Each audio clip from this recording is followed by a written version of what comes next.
시청자 여러분 안녕하십니까? 3월 20일 수요일 JTBC 뉴스 아침엔입니다. 네, 박근혜 전 대통령이 검찰 조사를 마치고 조금 전에 삼성동 자택에 도착을 했습니다. 조사 후에 귀가까지 7시간, 이례적으로 이제 많은 시간이 걸렸습니다. 조서 열람과 검토가 길어졌기 때문으로 알려졌는데요. 그런데 어제 이례적이었던 게 하나가 더 있었죠.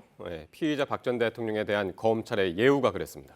네, 서울중앙지검 소속 검사와 수사관들이 검찰청 주변을 통제하기도 하고 침대가 갖춰진 조사실에 영상 녹화 여부도 절차상 그럴 필요가 없는데도 먼저 물었습니다. 네. 여러 가지로 이례적인 검찰 조사 오늘 아침엔에서 자세히 짚어보도록 하겠습니다. 네, 그럼 먼저 박근혜 전 대통령 자택이 있는 삼성동으로 가보도록 하겠습니다.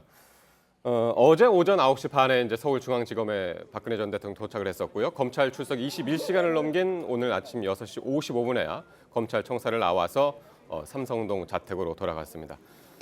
취재기자 전다빈 기자가 나가 있죠. 30분 전쯤에 이제 삼성동 자택에 박 전 대통령 도착을 했는데 지지자들을 향해서 별다른 메시지가 없었죠.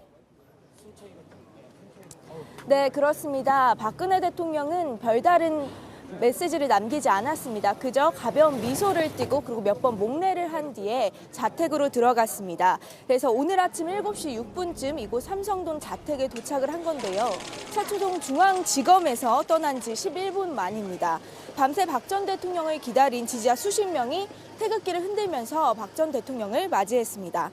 박 전 대통령이 모습을 감춘 뒤 이제 30분 정도가 지났는데 지지자들은 아직도 자택 앞을 지키고 있습니다. 그리고 자유한국당 친박계 중에서는 최경환, 윤상현 의원이 오늘 아침 자택 앞에서 박 전 대통령을 기다리기도 했습니다.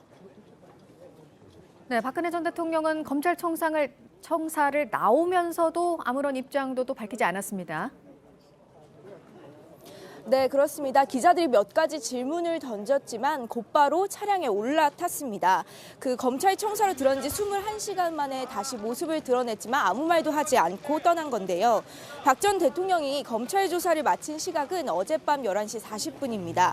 14시간 동안 조사를 받은 뒤에 곧바로 조서 열람 및 검토에 들어갔는데 거기에만 7시간 넘게 할애를 한 겁니다. 유영하 변호인은 조사 내용이 많아서 검토할 내용도 많았다고 이유를 설명했습니다. 조사의 핵심이 뇌물죄 가치 매우 민감한 부분이었던 만큼 조서 검토에 많은 시간을 쓴 것으로 보입니다. 예.